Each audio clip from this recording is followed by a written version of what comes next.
우리 성경 몇 구절을 먼저 읽어드리겠습니다. 디모데전서 2장 4절을 다시 한번 읽겠습니다. 디모데전서 2장 4절을 읽어드리겠습니다. 그분은 모든 사람이 구원을 받으며 진리를 아는 데 이르기를 원하느니라. 우리 잘 아시는 말씀이죠. 모든 사람이 구원을 받고 진리를 아는 데 이르기를 원한다. 베드로후서 3장 18절은 말씀하시기를 그러므로 오직 은혜 안에 서 있고 하나님을 아는 데 자라가라고 말씀을 하십니다. 이어서 바울은 에베소서를 통해 말씀하시기를 우리가 사랑으로 연합하여서 한 마음이 되어서 예수 그리스도를 아는 일에 하나가 되어서 장사한 분량으로 자라가라고 말씀하셔요. 우리 근본 이 길을 통하여 익히 공지한 것처럼 성경의 중요한 부분들을 함께 우리 해석을 하고 있습니다. 오늘은 지난 서론을 마무리하고 오늘은 죄가 없다 말의 의미가 뭔가 우리 함께 공부해 보려고 합니다. 이 말씀을 공부하는 까닭이 뭐냐 하면 요한일서 1장 8절을 이렇게 말씀하십니다. 만일 우리가 죄 없다 하면 스스로 속이는 것이다. 이게 무슨 말일까요? 죄가 없다는 사람들은 스스로 속이고 진리가 없는 사람들이다. 이 말씀을 짧게 다시 한번 복습을 하겠습니다. 소위 이 구절을 통하여 사람들이 이렇게 해석들을 합니다. 성경은 죄 없이 살아야 한다고 말하고 있다. 맞습니다. 그런데 이 1장 8절을 보니까 죄가 없이 살아야 한다라는 사실은 이야기하고 있지만 바울은 사도 요한은 요한일서를 통해서 바라볼 때 죄에 대한 복합적인 정의를 가지고 있다라고 이야기하기 시작합니다.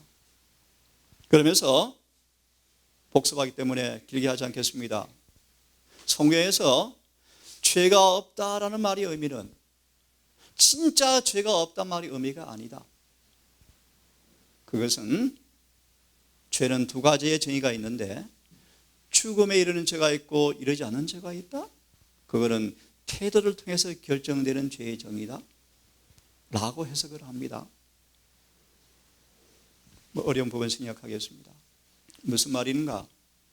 예수 그리스도를 믿노라 하지만 죄는 짓고 살지만 그것이 태도 차원에서 의도적으로 고의적으로 습관적으로 반복적으로 짓지는 않지만 본성적 필연적 불가피함 때문에 짓는 허물과 죄들은 짓고 산다. 하지만 그것을 죄를 짓고 살아가지만 그 죄를 주님께서는 죄가 없다고 취급하신다. 그런 죄들은 여전히 중보해 주신다 라고 해석을 합니다. 오늘 저는 이 말씀을 통하여 성경에서 죄가 없다라는 말의 의미가 무엇인가를 우리 성경과 정언으로 함께 해석을 해볼 텐데요. 다시 마무리합니다. 이 가르침이 지금 대부분의 대세를 이루어가고 있습니다. 자, 요한일서 1장 8절과 요한일서 2장 1절과 5장 16절을 중심으로 이렇게 결론 짓습니다. 하나님께로 난 사람마다 죄를 짓지 아니한다 말의 의미는 실제로 죄를 짓지 아니한다는 것이 아니고 습관적으로 반복적으로 의도적으로 반역적 태도에서 범하지 않는다는 것이지 죄는 짓고 산다. 하지만 죄가 없다라고 인정해 주신다. 나는 완전주의자였다. 책 그렇게 되어 있습니다. 한번 확인해 보십시오. 불가피하게 죄를 짓고 살지만 자 보세요. 불가피하게 죄를 짓고 살지만 할 수 없습니다. 오늘 화면에 조금 문제가 생기네요. 태도 면에서 자세 면에서 마음은 하나님을 향해 있지만 불가피하게 죄를 짓고 사는 사람들은 사망에 이르지 아니한 죄를 짓고 사는 사람들이며 그들을 가리켜서 죄 없는 생애를 사는 자라고 말하신다. 이 해석이 어떻게 되어집니까? 자, 그러면 제가 이제 말씀을 드리겠습니다. 이 말씀 먼저 한번 들어보세요. 거짓된 오류는 사람들의 관심을 집요하게 강요하여 여전히 아름답고 순결한 진리의 두루마기 입은 것처럼 보이지만 그들을 늘 거룩하고 향상시키는 가마력에서 자꾸 사람들은 뭐 할까요? 수준을 떨어뜨린다. 진리의 말씀은 사탄이 할 수만 있으면 택한 자라도 속이려 하고 있을지언데 모든 거짓된 오류에서 더럽혀지지 않은 진리가 항상 그 기회를 경험하는 사람을 통하여 증거가 좀 되어져야 한다. 그렇게 말씀하십니다. 자, 그러면 여러분 성경 읽어드리면서 질문을 드리고 설명을 하겠습니다. 요한일서 3장 4절은 그렇게 말합니다. 죄를 짓는 자는 불법을 행하나니 죄는 불법이라. 자, 조금 전 말씀하신 사람들의 죄에 대한 정의는 죄는 복합적으로 정의가 내려진다. 사망에 이르는 죄가 있고 사망에 이르지 않는 죄가 있다. 그것은 태도면에서 결정되어진다. 예수를 믿노라 하지만 죄를 안 짓고 사는 것은 아니다. 하지만 예수를 믿노라 하면서 의도적으로 습관적으로 반복적으로 짓는 사람들의 죄는 사망에 이르는 죄다. 하지만 예수를 믿노라 하지만 본성적 약함 때문에 짓는 필연적인 연약함들은 죄를 짓고 살기는 살지만 그런 죄들은 죄 없다고 말씀하신다. 그런 죄들은 여전히 중보해 주신다. 이 해석이 맞습니까? 들으세요. 죄를 짓는 사람은 불법을 행한다. 여기서 말하는 불법의 범위가 뭔가? 하나님의 법은 감정과 동기에까지 미친다. 맞나요? 네. 우리의 품성 가운데 하나님의 도성에 들어갈 수 있는 모든 것들은 율법으로 책망을 받게 될 것이다. 사상과 감정과 동기와 은밀한 의도마저 율법은 의를 요구합니까? 네. 그런 의미에서 들으십시오. 성경에서 죄의 정의가 무엇이죠? 불법이요. 나타난 행동만 죄가 아니라 행동으로 안 드러났지만 마음속에 이미 숨겨진 생각도 죄입니까? 네, 맞아요. 거듭 말합니다. 행동은 물론하고 사상과 감정과 의도와 동기까지 법은 의를 요구합니다. 그런 의미에서 불법은 죄입니다. 겉으로 화를 안 냈을지라도 노기를 띠는 것은 이미 죄다. 맞나요? 네, 죄예요. 죄예요. 살이 나지 않았을지라도 분노의 감정을 품으면 죄입니까? 죄예요. 불법이에요, 불법. 그런 죄를 지으면 죽습니까? 예, 그 죄를 회개하지 않고 남겨두면 죽습니다. 모든 불법은 사망에 이르릅니다. 다시 부연합니다. 하와처럼 쏘가서 죄를 짓건 모세처럼 불가피하게 지쳐서 무의식적으로 죄를 짓건 앞으로 이를 법령이 왔을 때 죽음의 위기 앞에 두려워서 굴복하건 죄는 죄입니까? 죄요. 앞으로 무수한 사람들이 이를 법령이 내려서 핍박이 올 때 반대편에 갈 거예요. 수많은 핑계를 댈 거예요. 죄입니까? 죄요. 죄는 경중에 상관없이 사망입니다. 다시 말합니다. 그 아담의 작은 죄, 하와의 경미한 죄, 그것도 쏘가서 지은 억울하게 지은 죄일지라도 예수님의 속죄의 피가 없이는 죄의 사함이 없어요. 정리합니다. 죄는 불법이요, 불법. 성경과 정언에서 말하기를 죄의 정의는 하나밖에 없다. 뭐다? 불법이다. 5절을 들으십시오. 복음이요, 복음. 그가 우리의 죄를 없이 하려 오셨다. 무슨 뜻입니까, 여러분?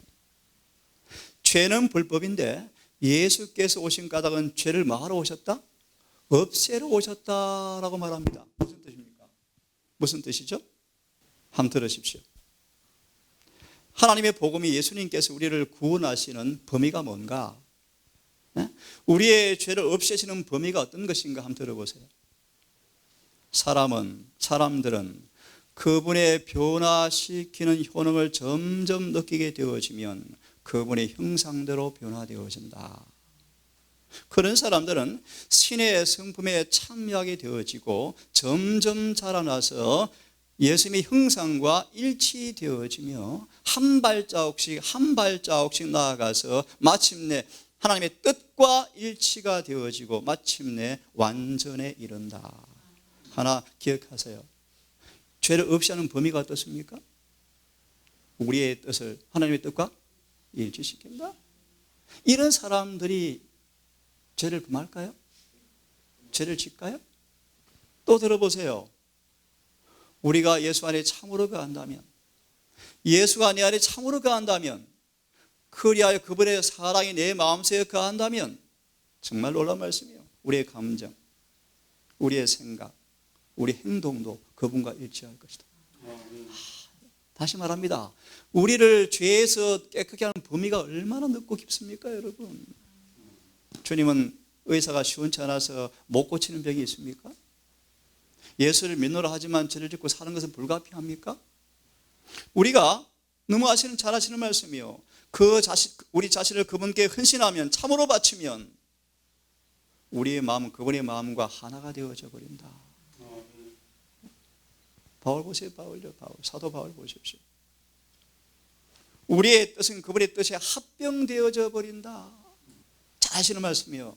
내가 주의 뜻 행하기 즐기오니 주의 법이 내 심중에 있나이다. 매 순간 예수님은 아버지께 생각과 뜻이 뭐였습니까? 사로잡혔어요. 바울이 그런 사람이었어요. 빌립보 1장 21절. 사도 바울은 전부가 주님이셨다. 바울의 전부를 누가 지배해버렸다? 바울이었다. 예수님이었다. 저도 그런 소망이 있습니다. 바울은 그의 모든 삶에 예수가 나타났다. 우리의 정신은 그분의 정신과 하나가 되어지고, 잘 아시는 말씀이죠. 우리의 생각은 그분에게 사로잡혀서 마침내 그분의 생애를 살게 되어진다. 이것이 뭐다? 의의 옷을 입었다는 의미이다. 마무리합니다. 죄는 불법이에요. 예수께서 오신 까닭은 죄를 고치러 오셨습니까? 죄를 없애러 오셨습니까? 맞습니다. 그럼 죄 없애는 범위가 어떻습니까? 행동만 고쳐주십니까? 마음의 어떤 부분만 고쳐주십니까? 생각, 감정, 느낌, 동기, 욕망, 뜻, 의지, 정신까지 고치십니까? 예. 우리 안과 밖을 율법과 뭐합니까? 예, 맞습니다. 조화시킵니다. 그것이 죄를 뭐 한다는 것이죠? 없애는 것이다 라는 뜻입니다. 여러분, 다시 조금 복습합시다. 제가 아는 이방인들도요, 고집 의도적으로 반복해서 죄 짓는 사람 아무도 없어요. 안 그래요? 근데 어떻게 신학자들은 이 죄 없는 정의를 가르쳐서 예수를 믿으라면서 의도적으로 반복적으로 죄를 짓는 사람들의 죄는 죽음에 처하지만 그렇지 않고 불가피하게 실수하고 넘어지는 죄들은 여전히 중보해 주신다? 은혜 시간이 끝난 이후일지라도 본성적 불가피한 죄들은 있다? 하지만 죄 없다 하신다? 어떻게 그런 해석이 나올까요, 여러분? 6절을 들으십시오. 그러므로 다시 복습합니다. 죄는 불법이라 그가 죄를 없이 하러 온 것을 너희가 아나니 그 안에는 죄가 없느니라. 그러므로 6절 그 안에 거하는 사람마다 범죄하지 아니하나니. 자, 예수 안에 거하면 뭐 하지 않는다고요? 이걸 이렇게 해석합니다. 실제로 범죄하지 않는다는 것이 아니고 고의적으로 하지 않는 것이다, 의도적으로 하지 않는 것이다 라고 해석을 하면서 자꾸 이 말씀의 의미를 흐리고 있어요. 그렇지 않습니다. 그 안에 가는 사람마다 범죄하지 아니하나니 범죄하는 사람마다 그를 보지도 못하였고 알지도 못하였느니라. 그러므로 기억하십시오. 자녀들아, 아무도 속임당하지 말라. 따라하십시오. 의를 행하는 자는 그와 같이 의롭고. 고침받았습니까? 네, 고침받았죠. 저가 치료된 사람이죠. 의를 행하는 사람은 그분처럼 의롭고, 기억하십시오, 그분과 같이 의롭고. 성경 그렇게 말씀하십니다. 예수님처럼 의롭다. 예수님은 죄가 있는 분이셨습니까? 8절입니다. 죄를 짓는 자는 마귀에게 속하나니 마귀는 처음부터 범죄함이라. 하나님의 아들이 나타나신 것은 마귀의 일을 멸하려 하심이라. 그러므로 하나님께로 난 사람마다 죄를 짓지 아니하나니 이는 하나님의 씨가 그 속에 거하며 그도 범죄치 못하는 것은 하나님께로부터 나왔습니다. 이러므로 누가 그분의 자녀인가? 누가 마귀의 자녀인가? 중요한 말씀이요. 3장 10절이요. 의를 행하지 않는 자나 보는 바 형제를 사랑치 않은 사람들은 하나님께 속하지 아니하니라. 아침 아이들 앞에 암 기억절을 주었습니다. 요한복음 13장 34절 35절을 주었어요. 하나 찍고 넘어갑시다. 새 계명을 지키지 않은 사람들은 계명을 범하는 사람들이에요. 맞나요? 네. 다시요. 새 계명을 행하지 않는 사람들은 거듭나지 않은 사람들이에요. 새 계명이 무엇입니까? 내 이웃을 내 몸처럼 사랑하는 것입니다. 다시 얘기합니다.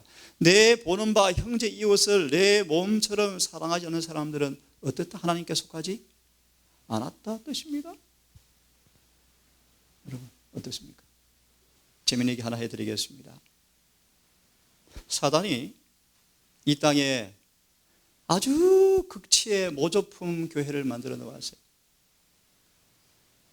그 교회를 이렇게 묘사합니다. 하늘 거룩한 성소 봉사 대신에 죄 많은 제사장, 직분을 통하여 사람들을 죄를 고백하고 자백은 하게 하지만 계속 죄를 짓게 하는 거짓 교회를 만들어 놓았습니다. 무엇입니까? 로마 천주교회예요. 이 로마 천주교 제사 제도는 죄를 그치게 할 수가 없습니다. 아니 합법적입니다. 계속해서 죄를 짓게 합니다. 여러분 그런 한번 들어보실래요? 지금 예수께서 재림을 위해서 죄 없이 두 번째 오실 때를 위해서 하늘의 성소를 정결케 하시는데 지금도 하늘 성소를 정결케 하시는 가운데 우리 또한 이렇게 살아간다면 성소 정결의 의미가 무엇이겠습니까, 여러분? 그렇죠? 로마 천주교처럼 죄를 고백하고 또 죄짓고 고백하고 죄짓는 것이 그냥 피할 수 없는 숙명이라면 지금 예수님의 성소 정결을 앞두고 이런 뉘앙스의 모습을 가리킨다면 이런 진리가 외쳐진다면 여러분 성소 정결의 의미가 무엇이겠습니까? 그분이 왜 성소 봉사를 하고 계실까요? 의미가 없죠. 자, 그러면 한번 들어보십시오. 죄가 없다 말이 의미가 뭔가? 이렇게 말씀하십니다. 하늘에서라는 책에 이런 말씀이 있습니다. 우리가 믿음으로 예수를 의지하고 그분께 순종한다면 우리는 타락하기 전에 아담의 죄 없는 상태에 도달하게 될 것이다. 다시요. 우리가 예수를 믿음으로 영접하고 그분께 나아가 순응하면 그런 믿음으로 살아가는 사람들의 상태가 타락하기 전에 아담의 죄 없는 상태에 도달하게 될 것이다. 언제요? 재림 때요? 아니요. 지금. 그렇게 말씀하셔요. 한 말씀을 들으십시오. 이론에만 근거를 둔 사람들은 그런 사람 참 많이 있다. 그들의 신앙은 행복한 감정이 경건처럼 보인다? 잘 들어보세요. 행복한 감정이 경건처럼 보인다? 예수께 오라, 그분을 믿어라, 믿음에 정직하기만 하면 그대가 무엇을 믿든지 상관할 것이 없다라고 말하기도 한다. 이렇게 쭉 말씀하시면서 이렇게 말합니다. 한번 보세요. 실제로 율법과 조화되어지고 일치된 생애를 살지 아니하면서 자신의 감정의 행복을 마치 신앙처럼 믿는 사람들이 있다. 그것은 뭘까요? 명목상에 불과하다 라고 말하면서 실제로 하나님의 율법과 조화되지 않는 순종, 그런 신앙은 주 앞에 말할까요? 간합받을 수가 없다. 그러면 우선 정리해야 합니다. 죄가 없다라는 말씀의 의미가 무엇입니까? 율법과 뭐 한다? 조화된다. 예를 듭시다. 삭개오가 침례 요한의 기별을 받자마자 성실에 입에 드는 모든 것은 즉각 버려버리자 성령께서 거룩한 변화를 이루어 주었고 그의 생애는 하나님의 뜻과 뭐했다? 일치해버렸다. 그런 삭개오에게 주께서 뭐라고 말씀하십니까? 삭개오야, 오늘 구원이 이 집에 이르렀다. 참고로 여기 제가 어제 인용한 말씀을 다시 한번 해석해 드릴게요. 우리가 교회 안에서 야, 예수님 나의 피난처가 되셨구나, 우리의 본향이 되셨구나, 우리의 구원자가 되셨구나 라는 사실을 경험으로 발견하기 전에 하늘 왕국의 도성의 문턱을 지나가기 전에 우리는 반드시 여호와의 거룩한 이름인 그 의를 우리가 받아야 한다. 그런 말. 다시 말합니다. 하늘에 가는 유일한 조건은 뭐죠? 이 의를 입어야 돼요. 거듭 말합니다. 우리의 마음이 율법과 일치가 되어야 돼요. 이런 말씀 혹시 들어보셨습니까? 예수의 믿음을 참으로 가진다면 죄를 짓는 것은 불가능하다. 다시요. 예수의 믿음을 참으로 우리가 가졌다면, 소유한다면 죄를 짓는 것은 불가능하다. 왜냐하면 예수님은 죄가 없는 분이기 때문이다. 맞죠? 네, 맞아요. 좀 더 쉽게 말합니다. 바울은 그러므로 자아가 주님 안에 완전히 잠겼어요. 이 외에는 비결이 없습니다, 여러분. 정말 사도 바울은 예수와 함께 죽고 장례를 치러서 더 이상 자아가 표출되지 않았어요. 그것이 유일한 비결이에요, 유일한 비결. 그래서 아시죠? 주님께 자신을 전적으로 헌신하여 양도하지 아니하면, 전적으로 그분께 자신을 내어 맡기지 아니하면 우리의 구원을 위해서 주님께서는 할 일이 없으셔요. 소망 48페이지 말씀. 인류가 4,000년간 죄로 말미암아 연약하여진 때에 인성을 취하신 예수께서 왜 그렇게 오셨는가? 들으십시오. 다시요. 인류가 4,000년간 죄로 인해서 연약해졌는데 연약해진 죄된 인성, 그 유전을 그대로 지니고 오셔서 슬픔과 시험을 왜 당하셨는가? 우리에게 죄 없는 생의 모본을 주시기 위함이었다. 여기서 죄가 없다는 말의 의미를 우리가 이해하려면 무슨 생애를 연구하시면 될까요? 예수님의 생애예요. 그분의 생애. 조금 구체적으로요. 예수님은 죄 있는 육신의 모양으로 오셨지만 죄 없는 생애를 사셨다. 다시요. 죄 있는 육신의 모양으로 오셨지만 죄 없는 생애를 사셨다. 이게 무슨 말인가? 그분은 육체로 계시는 동안에 율법이 생활화되심으로 육체의 죄가 추방되었다, 폐기 처분되었다. 이 말씀을 셋째 천사의 기별에서는 이렇게 외칩니다. 쉽게 말합니다. 빌립시 들어보세요. 예수가 봉사하는 곳은, 예수가 다스리는 곳은